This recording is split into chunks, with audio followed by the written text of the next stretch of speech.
चाहिए। और अच्छा जी, आज है 8 सितंबर। उसूली और आईनी तौर पर सदर मुमलिकत के ओहदे की मुद्दत आज रात 12 बजे ख़त्म हो रही है और कानूनी माहिरीन के मुताबिक आइन के आर्टिकल 44 के तहत जब तक अगले सदर का इंतखाब नहीं होता मौजूदा सदर ओहदे पर बरकरार रह सकते हैं। लेकिन दूसरा नज़रिया ये भी है कि आरिफ अलवी सदर के ओहदे का सियासी इस्तेमाल उन्होंने किया। मुबैना तौर पर लोगों का इल्ज़ाम है वो अपनी मुद्दत के दौरान मुल्क के आइनी सरबराह कम, PTI के रहनुमा ज़्यादा बने। बहुत से मौक़े वैसे ऐसे आए।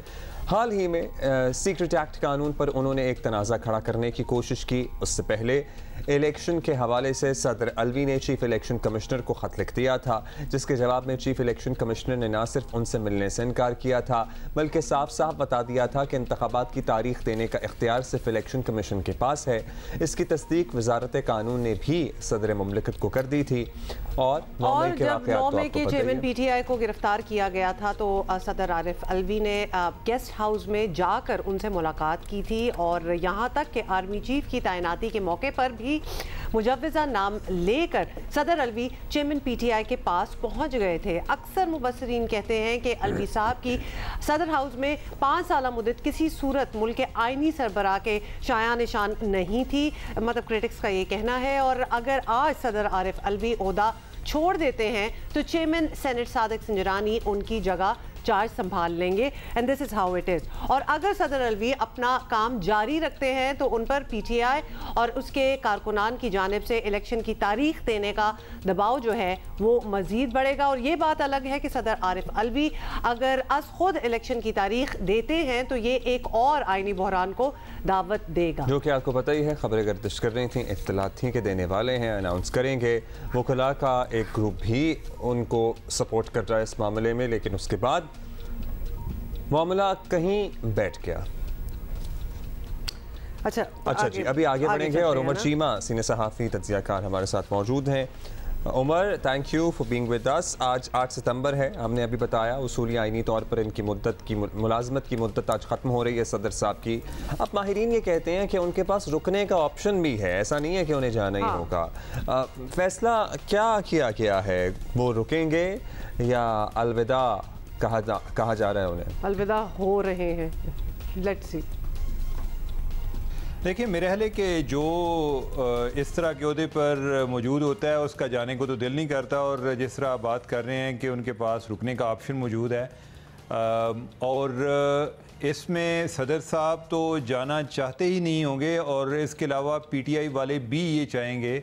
बेशक के PTI वाले उनसे खुश हैं या नाराज़, इस बात से कतई नज़र PTI के मुफाद में है कि उनका एक नुमाइंदा ऐवान सदर में मौजूद है और अगर कोई आवाज़ उनके लिए बुलंद कर सकता है, कोई राब्ते का ज़रिया बन सकता है या कोई ऐसा आर्डीनेंस आ रहा है जिससे उनको कोई नुकसान हो सकता है तो उसको कोई रोक सकता है, कोई किसी किस्म की को मुज़ामत आ सकती है, तो इस तरह के ओहदे पर फायज शख्स एक बेहतर किरदार अदा कर सकता है। तो लिहाजा मुझे नहीं लगता कि सदर साहब को जाने के मूड में भी हैं और उन्होंने तो बल्कि अपनी तनख्वाह बढ़ाने की भी सिफारिश की है। अगर वो रहना चाह रहे होते, अगर वो जाना चाह रहे होते तो वो आने वाले सदर के बारे में तो इतने परेशान ना होते कि उनकी तनख्वाह बढ़नी चाहिए। मैंने तो जिस तरह भी वक्त गुजार लिया है, लेकिन जो मेरे के बाद आएगा उसके लिए कोई बेहतरियाँ हों, ऐसी बात नहीं है।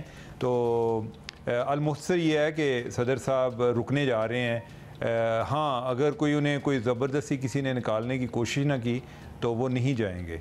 और दूसरा ये है कि जब और सदर साहब जो है वो बड़ा एक बैन चलने की कोशिश करते हैं, लिहाजा कोई बहुत ज़्यादा कोई उन पर दबाव की भी तवक्को नहीं है। चलिए लेट्स सी कि उधर क्या होता है। लेकिन ये बताइएगा कि डॉक्टर आरिफ अलवी का बतौर सदर पाकिस्तान दौर एक आइडियल दौर नहीं था और ना किसी सदर के लिए तहरीक इंसाफ के रहनुमा के लिए भी इतना कोई ख़ास आई गेस उनके लिए नहीं रहा। लेकिन बड़ी बात यह है कि उन्होंने ये वक्त जो है, ये मुश्किल वक्त जो है वो गुजार ज़रूर लिया। तो क्या ये भी एक कामयाबी नहीं कि 5 साल पूरे कर लिए उन्होंने? इतने तूफान देखे, हाँ, सो मच हैपेंड। हाँ, यही कामयाबी होती है कि आपने टाइम पूरा कर लें और ये कोई प्राइम मिनिस्टर नहीं कर सकता। सदर साहब जो हैं वो कर गए हैं। सदर साहब पहले भी जो आए हैं वो 5-5 साल, जिस तरह जरदारी साहब ने 5 साल पूरे किए उसके बाद ममनून साहब थे, उन्होंने भी 5 साल पूरे किए। बाकी सदर साहब जो हैं वो दोनों तरफ खेलने की कोशिश करते हैं, वो इस्टेब्लिशमेंट को भी खुश रखने की कोशिश करते हैं और इमरान खान को भी खुश रखने की कोशिश करते हैं। और दोनों जो हैं वो फिर अगर किसी को थोड़ी सी एक टाइम पर नाराज़गी होती है तो दूसरी टाइम पे वो चीज़ जो है उसका अजाला भी हो जाता है। तो जिस तरह इमरान खान का टाइम था उस दौरान वो एक लगता था कि जैसे सदर साहब ने को आर्डीनेंस फैक्ट्री लगाई हुई है कि इतने आर्डीनेंस आ रहे होते थे, ढेरों ढेर आ रहे होते थे। तो बाद में जिस तरह काजी फाइज ईसा के ख़िलाफ़ जो रेफरेंस मूव हुआ, इमरान खान ने मूव किया, तो उसको भी आगे पहुँचाने वाले जो हैं वो सदर साहब थे। और अभी भी जो है इलेक्शन के मामले में जो उनकी एक जो है हाइड एंड सीक गेम जो है वो छुपन छुपाई वो इलेक्शन कमीशन के साथ खेल रहे होते हैं, तो वो भी इमरान खान को खुश भी कर रहे होते हैं और इलेक्शन कमीशन या इस्टेब्लिशमेंट भी खुश हो जाती है कि होता भी कुछ नहीं, और वो भी खान साहब को कहते हैं खान साहब मैंने अपनी कोशिश तो पूरी की है। तो लिहाजा वो एक जो एक अपना एक बैलेंस अपने आप को करने के लिए उन्होंने सारा टाइम उनका गुजरा है और इस तरह से वो अपने 5 साल गुजार रहे हैं। मेरे ख्याल है कि मज़ीद 6 माह गुजार जाएंगे अगर इलेक्शन जो हैं वो 6 माह के अंदर अंदर हो जाते हैं। अगर जो इलेक्शन आगे जाएंगे तो इसमें जो अलवी साहब हैं उनको भी फ़ायदा ही है कि वो साथ साथ चलते रहेंगे, एज ए सदर काम करते मतलब जब तक इलेक्शन नहीं होते तब तक अपेरेंटली ये अभी आज के हालात के मुताबिक यहीं मौजूद हैं। So good cop bad cop at times अक्सर ही बहुत से मामलात में प्ले करते रहे और बैलेंस करने की कोशिश करते रहे। जितनी आप अगर बहुत गुड कॉप बैड कॉप करो तो फिर वो बैड कॉप ही हो जाता है आफ्टर अ व्हाइल। अच्छा, वैसे तो अभी नहीं जा रहे हैं, लेकिन उमर ये भी एक लोगों के जहन में तो आपको पता है ना सवाल आते हैं कि अगर इन्होंने कुर्सी छोड़ी तो इम्यूनिटी इनकी ख़त्म हो जाएगी। कई मामलात हैं जिनमें इनका नाम आ सकता है। आपको लगता है कि कुर्सी के इस पार या उस पार कोई कानूनी शक्ल डॉक्टर आरिफ अलवी की मुंतज़िर है अगर ये ऐवान सदर से बाहर निकले तो? नहीं, मेरा नहीं ख्याल कि कोई बहुत बड़ा इशू या बहुत बड़ा केस जो है वो डॉक्टर अलवी का इंतज़ार कर रहा है। आपको याद होगा कि जो जरदारी साहब हैं, यानी कि जरदारी साहब से ज़्यादा चैलेंजेस तो इनके लिए नहीं हैं। जरदारी साहब पर करप्शन के चार्जेस से बहुत सारे मसाइल थे, लेकिन वो इम्यूनिटी की आड़ में यानी कि उन्होंने 5 साल निकाले।